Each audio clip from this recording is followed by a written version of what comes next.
What is happening, everybody? Welcome back to another episode of the Sports Card CEO, the official collectibles podcast, just baseball. Did he get another one? Oh! Gallo's on his way back. He got it! Santa Maria! Lindor again! There it is! He did it! A 40-70 season, and a season unlike any other in Major League Baseball history for Ronald Acuna Jr. There's a drive to right, off the bat of Evan Konnor, and what a postseason he is having. He hits this one hard. He hits it a mile to left. Mike Trout has ripped a home run.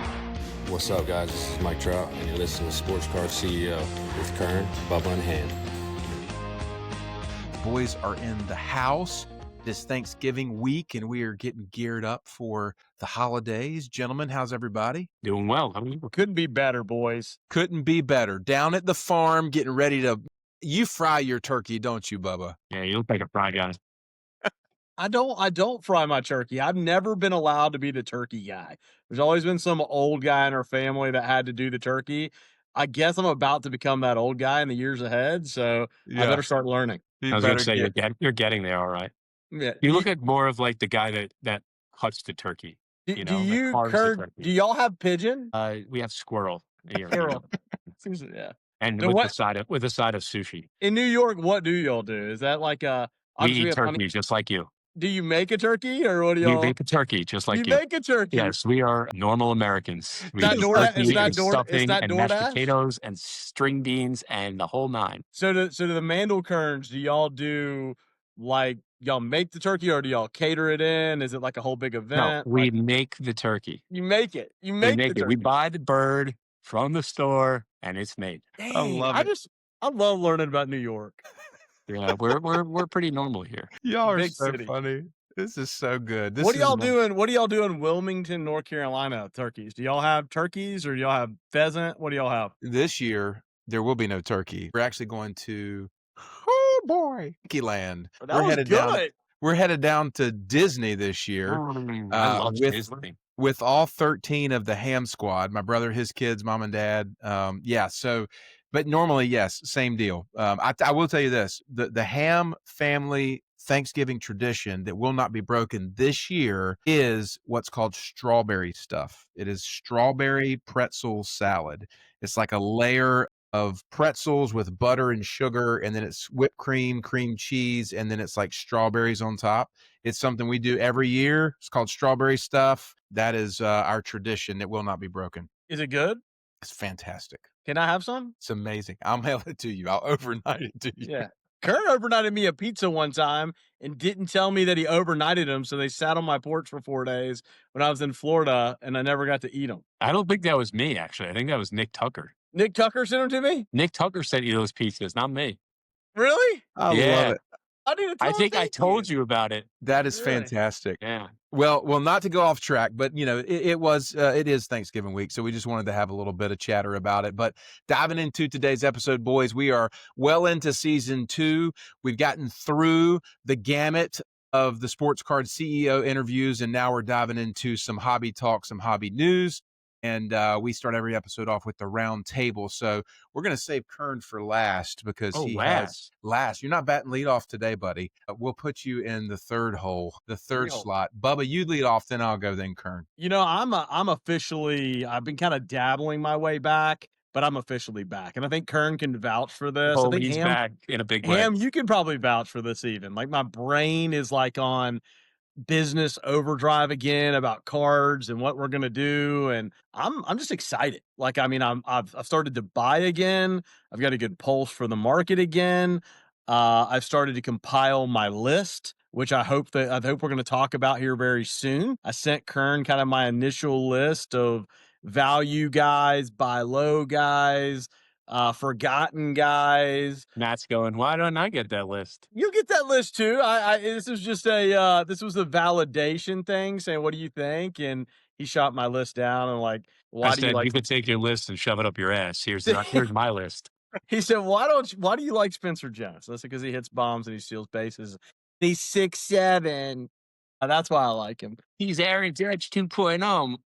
You'll see. You'll see. Hey, next spring, when he cracks the order, Yeah. everybody's going to want Spencer Jones. But while we're on that topic, because the gentleman hasn't replied to me, so we're going to go public with this roast to start off. Let's go. I've been waiting for this one. Yeah. So I sold the Spencer Jones Superfractor. I don't know if this gentleman's a listener or not, but I'm going to just kind of bring it out there and hope that maybe he'll respond after this before I have to take his name public. Big time collector in the hobby. Guy is a movie producer who said, hey, I want to buy. What's his name? I'll tell you next. If he doesn't reply after this episode, then his name comes following this. Okay. Yep. But we made a deal. He contacted me. I had flashed to Spencer Jones. I haven't even When put it was up for this? sale. Just for context. This was probably back. Summertime, right? This was like maybe like August, going into like September when Spencer Jones was the hottest hitter in the minor leagues. If y'all recall that. Yep. I mean, he was just destroying the cover off the baseball. And I just posted a picture of the card and he said, I want the card. And we had multiple conversations about it. He wanted to get comfortable with me and vet me. And I said, okay, let's whatever you need to do to get comfortable. He wanted to vet me. And then we agreed on a price. And he said, would you mind if it took a week or so to get paid? And I said, not a problem. Well, time went on down the line. Another week went by. The 2 weeks went by. I said, hey, what's going on? He said, I've got a partner on this card. He wants to come in with me, but now he's bailing out. And he said, so I want to go in 50% on this card with you. I said, no. I said, I'm not going to give you 50% option on this card. You're either buying it or you're not. I'll just sell it next spring when the dude gets the call and he's a great player and that'll be the end of it. Yep. And he said, okay, no, I'll buy it. And so then he sends me a legal document made by his attorney, okay, that this lays out how he's going to pay. He's going to pay over 3 payments. I said, that's fine. I said, hey, I don't like some of this verbiage. Clear that out. Resend it. He did. Had him resend it. I sign it. And he has since then ghosted me. I sent him he's got a document that says I'm going to sell him the Spencer Jones at XYZ amount of dollars. He agrees to buy it, but he never sent me back a signed copy of it. And so I've since then messaged him, called him, voice texted him and said, guy, like, I get you're not going to buy it at this point. I get that you're ghosting me, but I'm not comfortable with the fact that you had me sign a document and you've got my signature agreeing that I'm going to sell you this card for XYZ. And then when I go to sell this card, you're going to try to come back one day and say, hey, I've got this card. So I want to bring that up for conversation to you guys, but I'm going to give him one more week before I just unload the cannon. I'm going to let him have a happy Thanksgiving. Hope he has a really good turkey. And then he's either going to send me something that avoids this document, which I can deal with the fact that he's being a scumbag and he's backing off buying the card. I can deal with that, but I'm not going to deal with the fact that he took my signature and made me sign this document, and now he's not responding to that. I'm not cool with that. So I want to get you guys' opinion on that. That's how my week's going. It's going good, though. Well, Kern, do you want to add input? All right. You want my input? Yes. Yeah. I think you should call this mother effer out right now. I don't know what you're waiting for. I actually don't know what purpose it serves to call him out either. So, I doubt he listens to the show, but I don't know what else you're going to do. Sometimes you're shit out of luck. But this is kind of like last resort. I think the guy's a scumbag. It's not true to his word. And, I think it should be out there to the public, at least to know that anybody doing a deal with him, that he hasn't, that anybody doing a deal with him now or in the future that. So should I bring his name up now? That he shouldn't be trusted. Yeah, go ahead. Well, his name is Armando. Okay. And I'm What's trying his to remember Instagram handle? His Instagram handle. Let's look it up here. Superfractor Collector it's all together. Superfractor Collector. And his name is Armando, and he lives in Miami, and he is in the movie producing industry. And again, I mean, seemed like a nice enough guy, and I get things happen. Like, I'm a pretty forgiving guy, but like, dude, I feel like he's just ghosted me. Like, he'll respond and be like, man, been really busy on a project. And then he goes online and posts on Instagram a red Otani that he bought. I'm like, you bought a red Otani? He just doesn't respond to you, right? Yeah. No, now he'll just be like, hey, been really backed up. I'll call you tomorrow. Never calls. All right. So Superfractor Collector on Instagram, right? Yes. Listen, big dog Armando, answer Gary Bubba Wilson, or we'll make sure that you never buy another Bowman card again. I promise. Man. We're going to ruin you. You boys are Scumbag. Answer. Even if you don't want to buy the car, just tell Gary they don't want to buy the car. Don't be that guy. I'm obviously kidding that he's never going to buy another Bowman card again, but like, just answer. Be a human being. You're obviously a businessman. You're a movie producer, whatever. Like, answer the guy. There's nothing more that I can't stand than that being ghosted, especially when you have a deal lined up. Like, it's something a 12-year-old would do. You know? Ham, what's your thoughts? Yeah, I don't know. There's a lot of this in the hobby, unfortunately. I think a lot of it has come public lately with what's going on behind the scenes. I think anybody who thinks this stuff doesn't happen is super naive. The question is how do you insulate yourself from this moment, right? There's two issues to me. Number one is somebody not honoring their word. Okay. Um, that's a valid issue. If you say you're going to do something and you have communication and agreement to do something, do that thing or have clear communication as to why you're not doing that thing, right? Like that to me is just being a person of your word and having integrity and communicating very clearly with what's going on. That's the one issue. The secondary issue is, demanding someone sign a document, and then not executing on that document. So now you've actually put something in writing that's legal or whatever, right? And so I get the idea of, why you have great concern about your name being on a document. Like I understand that. And that's 1000% something that I would pursue, from some type of legal perspective of making sure that you're covered there. I think the other piece to this is like, unfortunately, when you don't work, see, here's the deal. You work with auction houses and now you've got shill bids and fake accounts and all this kind of stuff that we've been seeing going on all over the place. Or you don't work with auction houses and you've got people like this that ghost you on cards and, make you sign documents and all this kind of stuff. So it's like you're damned if you do, damned if you don't. And it's just an issue in this hobby.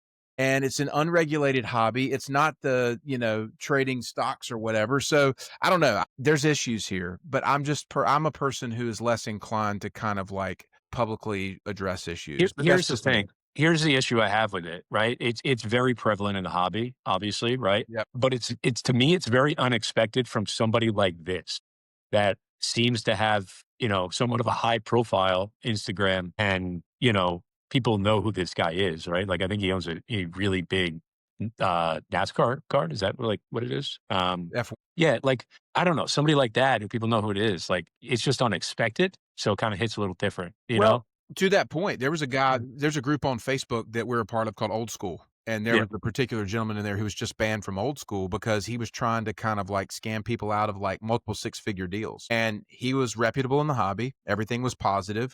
And all of a sudden, I think he kind of tried to trail that reputation into scamming some people out of some money. yeah. And they kicked him out of the group. And I think there's some legal stuff going on. We actually are working on a pretty big deal right now. And I was telling little Matt this, I said, just because somebody had a reputation doesn't mean that something couldn't change, and when times get tough and times get difficult, people's true colors come to life. And if they're in a survival moment and they're just having to kind of get through, they're going to do what they need to do to survive, even if that means kind of screw somebody else over. So It's you absolutely right. always have to have your radar on because it can happen and it can You're happen very, very so quickly. important. So you have to be very aware of you're dealing with people in a lot of money, and people, when they're dealing with a lot of money and they get put in a tough position, they'll do all kinds of crazy stuff. So just a reminder for me to say, hey, be very cautious when you're navigating these types of issues and know that you're in the wild, wild west. And in the wild, wild west, it really boils down to, do you have a big enough gun to solve the problem? And that's a scary thought, Yeah. when you get into the nitty gritty of it, because there's guys like us, fathers and sons, and I always think about this with little Matt, like he's a 15-year-old kid and he's wiring people money. And if somebody screwed him out of 10 grand, 12 grand, could he ever really recover from that? Like he probably would recover from it, but like, we're not going to get the money back, not to mention a 6-figure card. So like, dude, it's massive. It's a big issue. I think it becomes part of the learning curve for us in the hobby. What we already know this, and y'all know this if you're a listener of the show. I'm not a person that does a lot of private deals in the first place. For No, you're sure. And I public. really usually don't do private because of this kind of stuff. Yep. Because people waste your time. They want to knock you down over a couple of dollars. And it's always like, well, what about the comp here and this and that? I'm like, look, I don't care about giving you 90%. I get 95% all day long on every platform, 95, 96%. So why do I want to sell it to you for 90 and then deal with your stuff?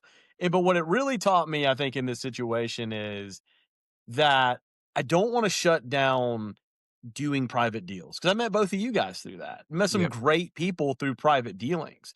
But I think what it is, I'm going to be a lot more firm, especially when a card like that, where a player's hot, that if you want this card, like Hey, the now. payment, yeah, there's going to be a deposit. There's going to be something that Yeah. is going to happen, because especially with somebody I don't know, Yeah. because if you don't, what this guy did, and there's no doubt in my mind, this is what happened. He bought some time, and he thought that Spencer Jones was going to get the call, because Yeah, Spencer cool. Jones was going to get the Yeah. call right there about that time, and the Yankees did not call him up. Precisely what happened. Yeah. And then he decided, oh no, the guy that was going to put money in, maybe he did have a partner, bailed out. And then now he thinks I'm just going to forget about it. And I would have probably forgotten about it. Not that I really would have forgotten about it, but I would have forgave it. But when he made me sign the document, to me, he took it to another level. Yeah, I agree. And he made it a true 1000% business decision when you're having me sign a legal document from your attorney. And so I'm glad we got to air that out, because that's been bothering me for a while. I haven't mentioned it on the show, but I am going to learn from it. I am one of those guys. You can get me once, you might get me twice, but I will get better in this space because of it. And I've been burned a couple times. And I do want to tell the story at some point, and I don't know if today's the episode, maybe at the end. I've got another really interesting story. And Ham, you'll remember this before I even knew you, Kern, about card grading and cleaning and some stuff that happened there with somebody I really trusted. I've been burned a couple times in this space, and I think that makes for an interesting story. But Bubba, anyway, just I know wait y'all till got I to tell spooks. just wait till I burn you. Thanks. I'm looking forward to that, Kern. Looking I forward would to that. never. Hey, I know where his office is. I'm a good boy. So no, it's super interesting though. This brings up a really, really good point, and it was part of our topic today. When we're kind of went in a roundtable mode, but unfortunately, we are in a hobby where there's a great amount of risk that you're taking, not only with just buying volatile assets, but you're actually taking relational risks of trusting people. And we all do this in the hobby. Hey, do you vouch for this guy? Do you vouch for this guy? Do you vouch for this guy? Dude, I'm so hesitant to say, yeah, I vouch for this dude. You know what I mean? Because people change, and people can, on a moment, leverage a reputation for their own benefit. That's something Matthew always says, Dad, you're too paranoid. You know, you're too conservative. You're too paranoid. Bros, I lived through the real estate crash 2006 in a very real way. And I watched $250,000 properties get foreclosed on and sell at auction for 10 grand. I've seen some things. I feel like Al Pacino in Sin of a Woman. I've seen some things. I have seen some things, and what people do when times get tough, and do not believe for 1 second that we're immune from it in the card hobby. I think we're seeing it on a big scale now with all this conversation about shill bidding and what went down with Probstein and what went down with Snipe. And we are not a show that dives into the latest hobby news and acts like a bunch of middle school girls and like, who did you hear what they said? What do we need to say about it? I'm not interested in all that because I could care less. It's real. It happens. I don't necessarily want to spend a bunch of time talking about it, but it is on the forefront. And as the market starts to turn, if it turns, it will only get worse. Yeah. Yeah. I've got a movie quote for you, Matt Ham. You complete me. You complete me. And really, you complete Mr. Mandelkern here, because this is maybe an overshare for the show, but me and Mr. Mandelkern have a spreadsheet that we keep on all the cards that we own together. How much we trust each other. We stopped tracking said spreadsheet. There's no trust like us right now. For several fronts. So for several months, we didn't even like track it. And then we call each other we'll keep the conversation. Last week's conversation was a funny one, and we'll keep that private. But wow, we were trying to go back to God knows how long and figure out. He's like, all right, so do you think I owe you money or you owe me money? That's how I was like, I don't know. I think you owe me money.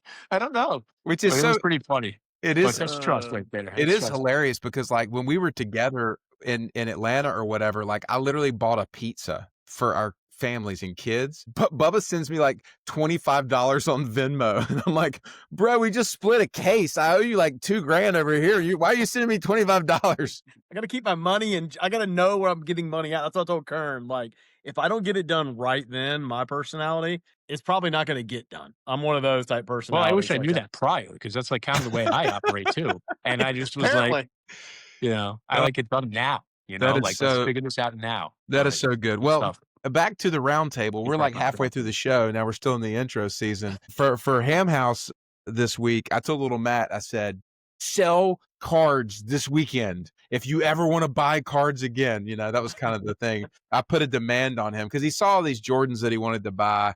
And dude, he went to hustle mode and sold like $1,000 in cards or something like over the weekend, and turned around and dropped like 18K on these Jordans. I was like, dude, you're a little machine. So we've got some really nice Michael Jordan cards coming in. He and I have really been consolidating what we call our true PC. These are cards we want to own. There's a number on them if you want to come and get them. We've gotten really lean with whatever Bowman, and it's like a resetting. Like I feel like right now he and I hitting the reset button and recharging the batteries for like the next run. And there's some new developments that are happening that kind of may alter like how we function and do business and stuff, which is good. So yeah, I will say this, like one of the things that he and I both agree on that we're really good at is going to shows. Like we do really well in person at shows. And right now, little Matt's playing high school basketball, and every single show we want to go to in the spring, he's got a basketball game. And so like we're looking ahead at the calendar going like, it's probably March before we can get somewhere, and that's tough because I think in the way we do cards, you have to stay in front of people. You have to stay in front of inventory. You've got to kind of keep moving. And so I'm really trying to bookmark some things out in the calendar. First of next year, we can go to some shows. That said, Ham House, my whole crew, Disney World this week, I'm getting ready to unplug for about 7 days. I will be completely out of pocket. And I'm actually looking forward to it because I haven't stopped or slowed down. And not that Disney's slow, but I haven't stopped or slowed down in a long time. And so I'm looking forward to getting away with the family. You're going to need a vacation from your vacation when you Truth. get back. You're going on a trip, not a vacation. Yes, it's a trip. Yeah, it is a trip. So Kern batting third. All right. So there might or might not have been a big super hit the other night. Might have been. So first off, I have to say, I am just so freaking happy that I don't have to rip any more 24 Bowman draft. So happy that that product for me is dead. The chase is over. Obviously, the Konnor Griffin Superfractor has hit. VIP Rips hit it. And I would like to say that that card is on the way to New York City. Let's freaking go, Bubba. Let's go. The Bubba. Konnor Griffin Bowman Farmer, tell me you love me. I love you. Tell me you love me. I don't think I've ever heard Bubba love me that much. I love you. I love you. I put my hands together. Love. I love you. Yeah. So obviously it's like I've gotten a lot of messages about this, obviously. Thankfully, I want to give a shout out to one of, I guess, our listeners. I think he is, or maybe just a follower. I don't know. Buffalo Collects had messaged me on Instagram, said, hey, VIP Rips Fanatics Live, they're sweating a super. Go. I went in there and I happened to see it be ripped. And to be honest, like I probably wouldn't have been able to make a deal for that card unless he gave me that heads up, because the way Fanatics Live works is unlike Whatnot. Like you can't message a user if you just have their username. Like you have to be in the room and like click on their name in the chat and then private message them. Like if I knew his Fanatics Live username after the show, I couldn't go just compose a message to him. So I had sent him a message right then and there, and guy was super nice, and we were able to work out a deal. So honest question. Yeah. Did you shed a tear? Did I shed a tear? I did. I shed a tear of happiness. I mean, that was one of the best nights of my life. Speaking of nights of his life, we are seeking sponsors, Red Bull and NyQuil. My friend, Mr. Mandelkern, never sleeps, okay? We were texting about the Konnor Griffin Super, and we were kind of in a waiting moment about what was going to happen and this and that. I fall asleep, and I wake up. I'm at the farm. My wife's not here. Phone's like laying in the bed with me or whatever. I like roll over on it, like 1:45 in the morning. And I'm like, oh, no, he texted me back about the Konnor. I got to text him back. I'm like, he won't be up. I text him. It's the immediate response. It is not like, oh, it woke him up. It startled him. He was like, I was on adrenaline, baby. He is grinding. So my boy, we will take for the show. We are seeking energy drink sponsors. And we are preferably Alani Newton.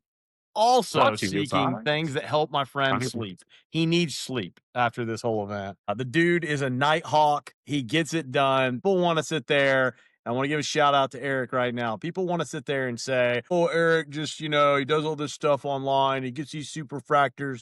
but just to just come to him and he puts this money out. No, dude works his ass off for him. Yeah. He's out there grinding in these message boards, getting it done. That's huge shout out on this one because that was a Grail card we've been talking about, Kern, for over a year, and that moment was really surreal that it happened. Yeah. Glad I was able to get locked up. I love that text I got. It was like, I'm not going to share numbers here, but it was like Gary goes like, he's like, "Are we still at this number?" And I'm like, "Dude, it's locked up. It's locked up, man. It's done." Gary's still checking his text messages. He hasn't even checked them. I'm like, dude, it's done, man. It's done. So I It was a fun night. I just couldn't believe that card actually hit. And the first thought that came to mind was obviously like, we have to get this card. And then it was, thank God I don't have to buy any more Bowman Draft. now I can stop ripping. So yeah, but I mean, other than that, that's big news. Obviously, like we're thrilled about that. I haven't been doing. I mean, I bought a couple cards here and there, but like, why don't we tell them about the other super we got? Okay, well, it's actually right here. Let's show it. Okay, let's break it out. This was the deal that I was talking about. It's a close second. I was talking about. I mentioned on last week's episode that I was doing a deal in Japan, and I'm thankful that the guy trusted me enough to send the card without being paid. So here it is: Eduardo Quintero, Super Auto, 910. Yeah, that's pretty. So we got the other one though too. Well, the other one. What's the other 2025? One of my favorites. Probably my favorite player of the whole deal. I'm bullish on him. You were bullish on him before me. I was bullish on Konnor before you. You were bullish on this guy well before me. It's not a Bowman first because he doesn't have one, or technically he only has like 10 cards. Zaire, man. Zaire Hope, yeah. Was that chopped liver? Zaire, Quintero, Konnor. So Weatherholt. What's that? And Weatherholt. We have 4 of the Quintero Reds. There's one more that hit. It graded a 10 on the pop report. So if you have that card, I want to buy it. Me too. If you have that last one, okay. Gary and I want to buy it since we just compete for the same card. We want the same cards. I was going to propose that if Ham House gives you guys like $10, can we buy in at like 1/1000th of a fractional owner of like, can I own the bottom corner of one of these Superfractors? Which one? What for $10? Just one of them. Just That's fine. I'm gonna like Konnor. Like I'm gonna have to give you like a $500,000 value on it. So yeah, there we go. I'll just buy in at like the fraction of the corner. Just that's what I want. Yeah. No friendly deals here. Okay, all business, baby. Well, congrats, boys. That's a big deal. A lot of massive pickups. I know that part of what we talk about is a strategy. As you guys have a specific strategy of kind of going after these elusive, exclusive, very, very hard to come by. And to your point, Gary. Yeah, go on. I was going to say it takes a lot of work, and this is the fruit of the labor. It's like working really, really hard, and not to mention the amount of wax that you've opened. Not to mention, all the different things. And so, it feels like a good moment to celebrate. It was a very successful. Speaking of work, I mean, it's like Gary. Once again, I'm carrying you, man. But I'm gonna let him do it. I'm gonna let you do it this episode. You get to gloat this episode. I'm letting you gloat this episode. I'm still carrying you, buddy. I'm letting you gloat on this one because you deserve it on this one. So I'm gonna let you gloat. But all I can say is when you become best buddies with your biggest competitor, things just get easier. They just get better. Because then Gary and I were we were our biggest competition when trying to acquire cards. And so, I'm glad we formed this friendship because it makes things a lot easier. Mm-hmm. Yep. Dude, I feel like this is going to be. Do you remember the movie? I'm pretty sure it's the movie Blow with Johnny Depp. Yeah. Remember when he has the falling out with his partner? He's like on the island, and he's like, I'm looking like I really, really, really hope that you guys maintain this level of friendship because I'm going to go into hiding and being the one in the middle of you guys. I don't know. I've been talking to him. George, that was good. Diego. Yeah. No, but I'm glad you did bring up that hard work thing, right? Because there's people in the hobby, in specifically the Bowman world, that grind, right? And there's probably a lot of people that look at myself or look at Gary and you and they're like, oh, you could just throw money at something, right? I would have that collection if I had your money, right? No, you wouldn't. No, you wouldn't. I guarantee you wouldn't. You'd spend it in the wrong ways. You wouldn't be able to get the card because it's sold already. You would overpay and lose money. It's not easy.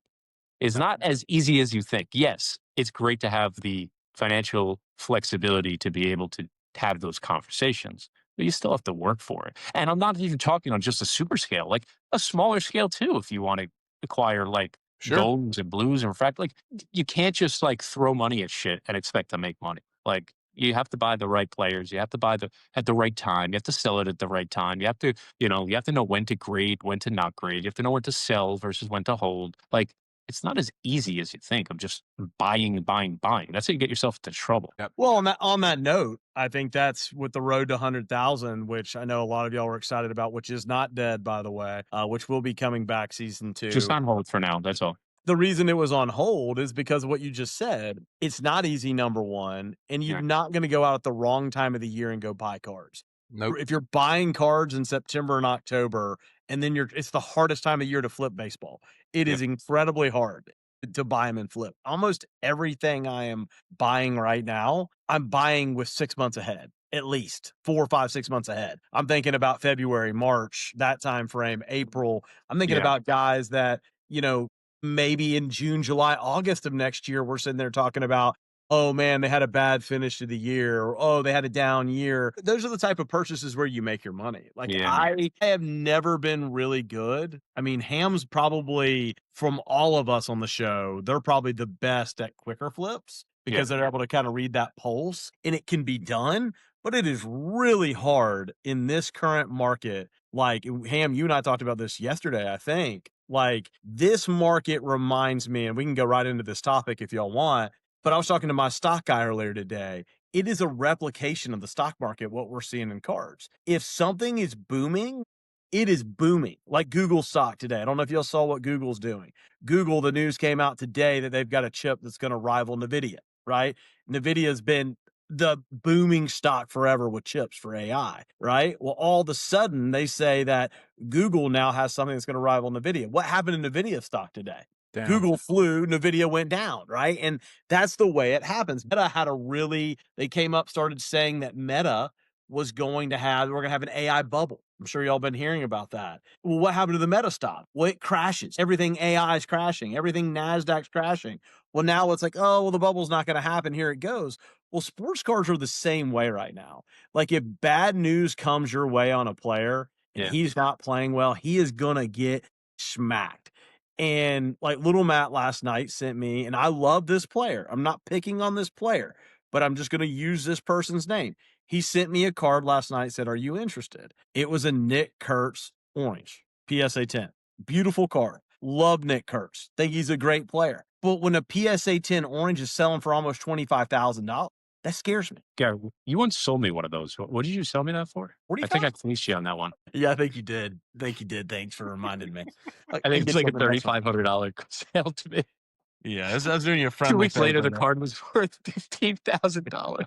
Yeah, you got me on He that calls one. me. I was like, I hate you. Yeah, that was not my best move, friendly move there. But I mean, that to me though, where we're at in this market, I think as far as we're looking ahead, I think there's tremendous opportunities. But I do think the greed. When you think of greed, I think buying Nick Kurtz right now at his current prices is greed, in my opinion, because you're trying to go back to a well. And if that guy, maybe he comes back out and does what he did last year, maybe he does it even better. But what are the chances? What are the chances actually that he probably doesn't perform quite as well? Or in people's eyes go, he's just doing it again. He's a first baseman and he's cut in half because he even played well. To me, those are the type of plays when we're looking at right now, this market, in the back of my mind, how I'm going to operate different in 26. I'm being very tactical. And I'm looking at guys that I'm like, I want can't lose situations right now. I'm looking at can't lose guys because their value is either depressed or I feel like the prospect in that market is going to be can't lose because where the market's going to be at in February or March. So I wanted to get y'all's thoughts on that, how y'all feel like where this industry of the hobby is right now. But the correlation to the stock market and overall economy, to me, is a lot closer than people think. Just want to get y'all's thoughts on that. Go ahead. Well, I think at the core you have to recognize that most people are driven emotionally, and most people are driven by a desire for self-preservation or self-growth, right? So when you recognize that people are being driven by emotion and a desire to better themselves, then you have to find a way to capitalize on that in a capital environment to say, I'm going to feed your desire to need to make money, or I'm going to feed your desire to get the emotion of needing to have something. Okay. And so when you see people getting attached, an emotional need to be attached to having an asset or needing to better themselves, and it wins for you, like that's when I'm out, you know? And so I have a harder time at buying guys, with a true conviction about their success as a Major League Baseball player. I'm actually just going, no, how can I enter into the emotion and the hype of the moment and capitalize on somebody else's need to have something? And what's really, I've told you guys this multiple times, I learned all of this through the secondary bourbon market, right? Like, people want the Pappy Van Winkle. People want the Buffalo Trace antiques. And so if you found a way to acquire and liquidate to fulfill this other guy's need to have this bottle on his shelf, that's always where I kind of played my game. And I feel like I play the same game with Bowman. It's like, all right, this guy wants that, or this person wants that, or this is the latest hype guy. I have a liquidation market over here. If I can find an acquisition market and get rewarded for having the acquisition and the liquidation, now all I'm doing is facilitating an emotional purchase for somebody. That makes sense? Mm-hmm. That's how I do it. That's how I've encouraged little Matt to do it. There's very little attachment to a player or conviction about a player. Now, Konnor Griffin, for example, back in the day when you boys were acquiring Konnor Griffin, it's no secret that I was telling little Matt, hey, these guys are after Konnor. Go see what you can find, and there's a channel for you, right? Well, now you guys are stocked up on Konnor Griffin. I think we probably sold you a couple, but we're kind of going like, dang, we kind of missed out on Konnor Griffin. So we went and bought a blue because we've made enough on Konnor Griffin. So now we're sitting on the blue because we actually do have conviction in him. And so that's kind of how we've, in my opinion, been able to be successful, is just playing that kind of game in the short term rather than you guys that have had the conviction in the long term and have been willing to put more capital down and capitalized on bigger wins because of that. Does that make sense? Yeah. Yeah. So that's the thing. I was going to say, like, you guys have owned several Connor Griffiths, not just this one in blue, right? And so, like, but your strategy is really kind of, capitalize on a hot market, make your money and move on and not have too much capital tied up. But on the contrary to, Gary and I's, I'm buying for the long term because like we don't mind having that capital tied up. And Sure.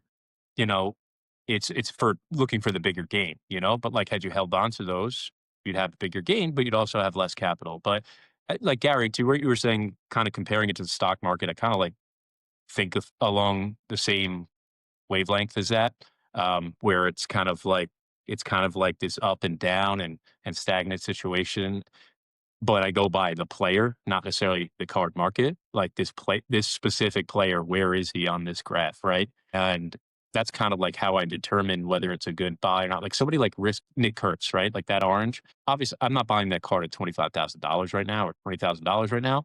But when somebody's market's hot right there, that's the opportunity when I see to kind of look for the quick flip, right?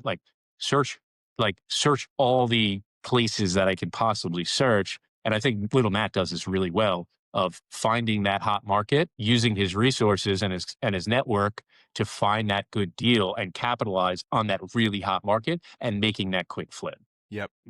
That's where you kind of like, in my opinion, what little Matt is doing, like the best way to succeed in a hot market is not buying at the top for the long term. It's finding that, recognizing that hot market and what I just said, and buying at a good price to move it quickly and get some, additional capital. Yeah, 100%. And I think, when everybody's talking about something, right, you have to pay attention to that.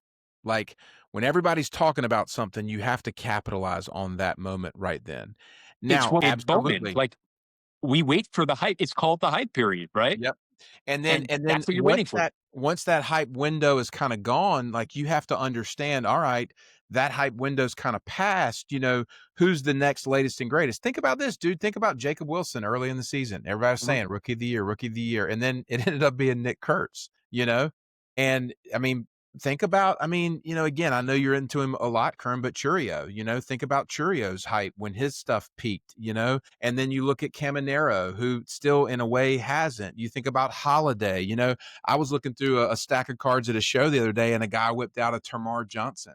And I remember Wow. 22 draft. 22 draft, yeah. Dude, I sold a Tamar Johnson black 1010, one of the most beautiful cards that we Yeah. have ever owned. It was so crisp, looked so great. Sold it Gary, for yeah. $1,500. Oh my God. Gary, you still own that Super? That's what I was about to say. That's what's beautiful about Bowman is that's what I love about Bowman now after really learning several seasons later now that now you get these waves. And I've talked about it several times. You can buy Tamar Johnson at the beginning, sell Tamar Johnson, get back in, buy him again. And I think Tamar Johnson is going to have another wave. I was reading the other day. They still think Tamar Johnson's going to be a second baseman, probably lined up beside Konnor Griffin one day. Crazy enough. I mean, in probably a very good lineup. And so that's what I love about Bowman. But I wanted to share one more thought on the whole stock market thing before we move to another topic. Yeah, I want to say one other thing after, but go on.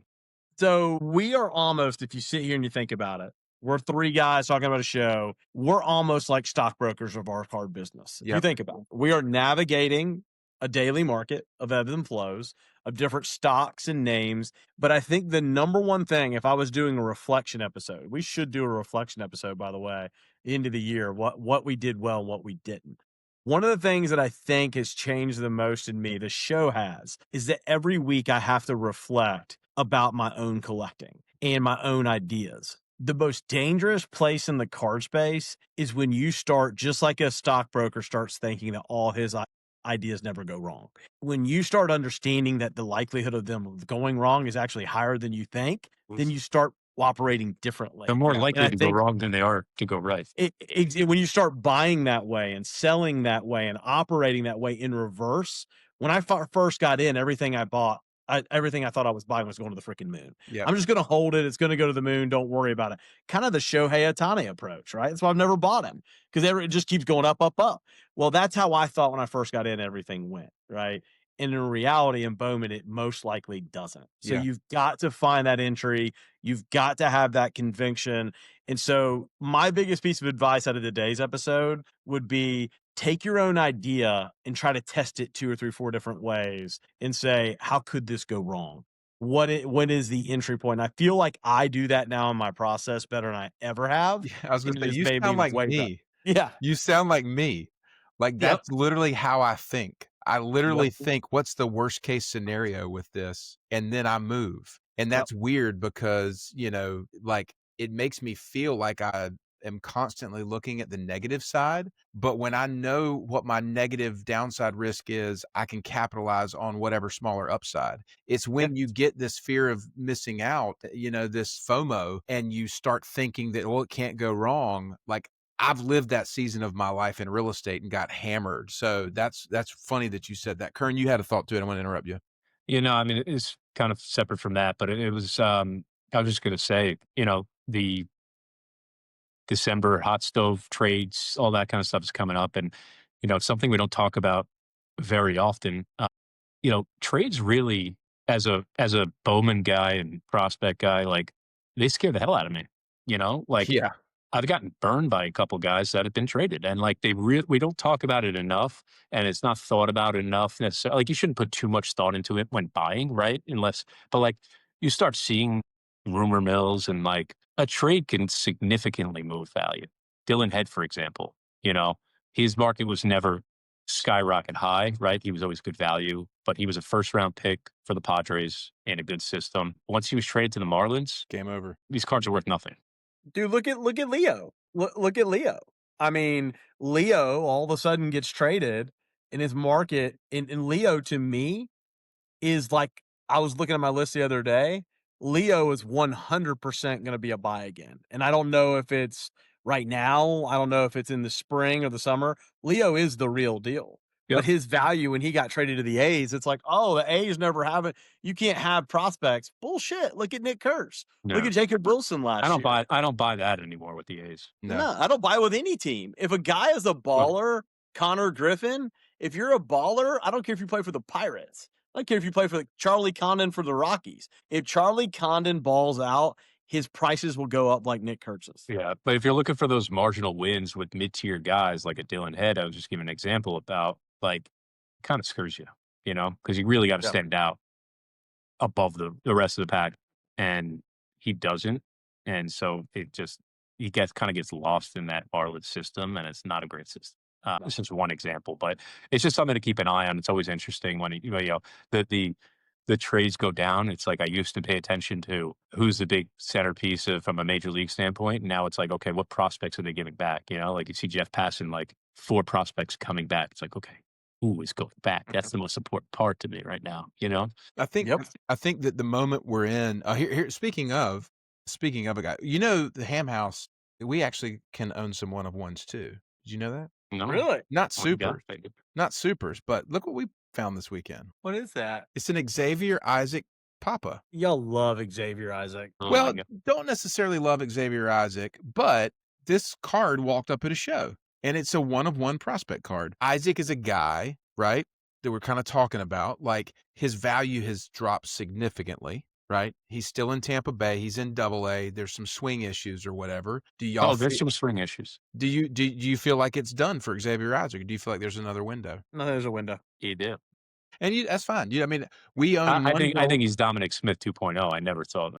But So I think, like, it's interesting when you see everything that you guys have been talking about. You think about windows and capitalization and ins and outs. Now, we're in a very interesting moment right now because you've got Top Series 2 coming out. You've got draft coming out in January.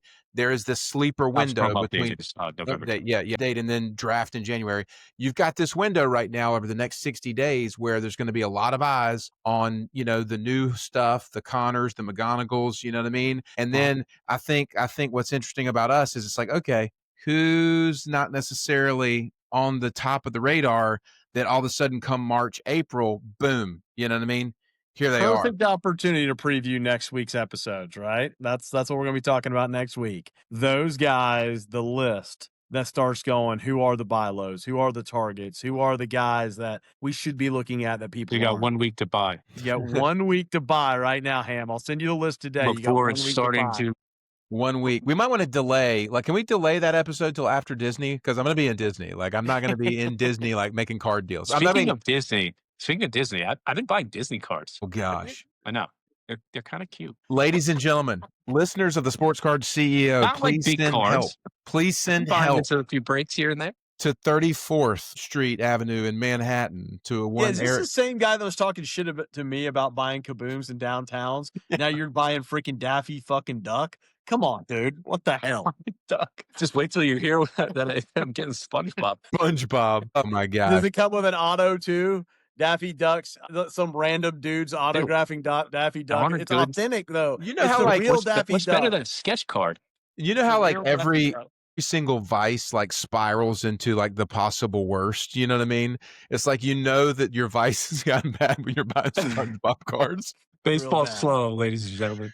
Dude, that is so good. Well, boys, we're kind of up in our time window here. I didn't know if there's any other one more topic we got to talk about. If we don't talk about it, we need to be smacked. You sent it out this last week, Ham, about Beckett, and you said, "Is this for real? Oh yeah. What's going on with grading?" So what Beckett did, and then PSA right after came out and made their own post about timing. What a joke! What a joke! This whole you're taking a piece of wax or paper or whatever the material is, and you're putting it in a little encasement, and the guy's looking at it for a total of, let's be honest, 10 to 15 seconds, and he's giving it a grade.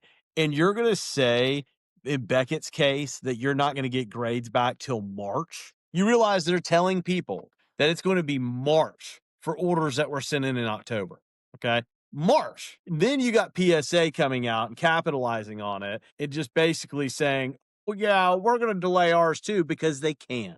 Because they can. PSA, you are the company of because you can. And I can't wait till somebody else can. I can't stand PSA. Damn scumbags. Well, there we go, ladies and gentlemen. Now we know how Bubba feels about PSA. Now, PSA, literally, that's all they do. They literally find ways to eke out as much as they can. And I get it, you're in business, but it doesn't pay off long term. For customers won't forget this stuff. When you treat people this way, you take more and more of their money, and then now you want to push them slower and slower. I just don't think it's going to pay off for PSA in the long run. Someone's going to come along. At the end of the day, I was going to say, at the end of the day, they're going to do it as long as they can get away with it, and there's no other real option out there, Alternative, that's right. alternative option. Like they're going to do it, and it's going to keep getting worse. It's Bubba gonna keep getting Grading, worse. the grading company is going to be started in my basement really soon, taking investors, and we will care about our customers. We will actually turn this stuff around, and we actually will actually care about you folks. So hey, if you want a new grading company, let us know, because I'm tired of this. Let's get some collectors together and let's take down PSA. I've been saying it for a long time, though. I think I legitimately think the only company that could, if they wanted to rival PSA, I think Michael Rubin and Fanatics can do something. That's the only company that could do something if they really wanted to and have an influence in the marketplace, where people can eventually start to see PSA values not dropping, but like see it on an eye to eye on a level basis with another company. I just think that it needs to be somebody like Fanatics that does that, and maybe it'll happen.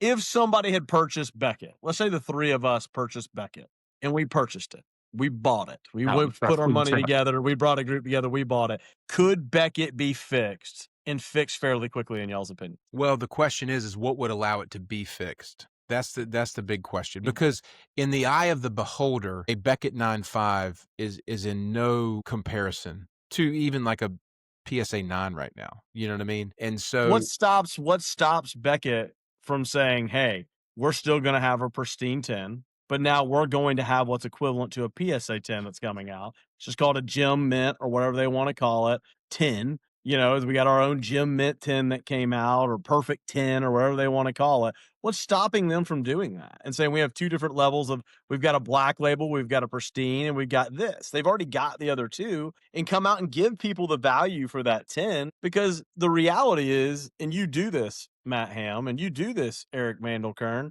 that if you guys have a PSA 9 that you think you can get a 9.5, you're going to do it every single day of the week because you're going to get more money, right? So if all of a sudden Beckett can give you a 10, but the issue with Beckett, yes, I think the 10 might be obviously a huge business flaw for them, that they don't give out 10s to the level that PSA does. But the bigger issue is that they don't take care of the clients that they have. Their service level and the way, if they cared about their customers, if they interacted with their customers, they were Johnny on the spot with customer service. They went over the top on why they were giving grades out. They were communicating. They would take the market share. I guarantee you, we buy Beckett, we could fix Beckett. I guarantee you we could fix it. I want the opportunity. Beckett, I want to buy your sack of shit company. You can't deliver. You can't grade stuff within 4 months. Give us the chance. I have one question. I want to buy your company. I will help you fix this shitstorm you've created, because you guys had the customers. They had the loyalty to Beckett. You were the company. You forgot your customers. You haven't grown with your company. You're like a dinosaur. And now we are ready to fix it. You're 100% right on that last part. I have a question for you. If you were to buy Beckett, does the BGS butcher still have a job? Yeah, he does. He's going to clean my shoes. you come over here. Get your shoe shine box. As I bitch slap I don't know. you. Something needs to change, though. When I would rather have, call me crazy, right? I have a Ronald Acuna red in a BGS 1010 slab. I would rather have it in a PSA 1010. 10. People think I'm crazy. Yeah, and you could call me crazy all you want. I tell you what, though, I'd Kurt, rather have it you in a want PSA to, 1010. you Don't can care. send it to PSA, and they'll take your $5,000 to tell you that they won't cross it. That's what's crazy.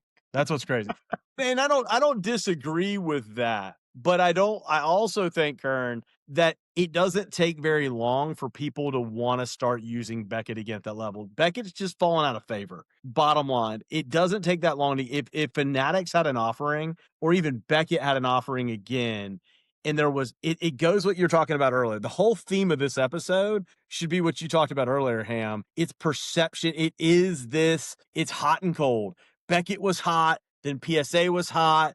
PSA can get cold really fast. And so they better take every little dollar that they get and they better be socking it away because somebody's coming for you. And if you're not changing in business, and I know this is the same in my business and you guys are the same in yours, Matt Ham of insurance, if you're not taking care of your customers, Yeah. somebody else will. Absolutely. It's just the Absolutely. truth. Well, I think, and again, we don't have time to get into the deal today, but when you look at grading as a whole in the industry, like it is so subjective, it is so unreliable, it is so inconsistent, and it punches the standard collector like in the face when they have to go through the rigmarole of like getting cards sent off and getting them back and just all the stuff. And it's like it's completely catering to the higher value folks who want stuff quickly, who can pay the extra dollars to get it quickly.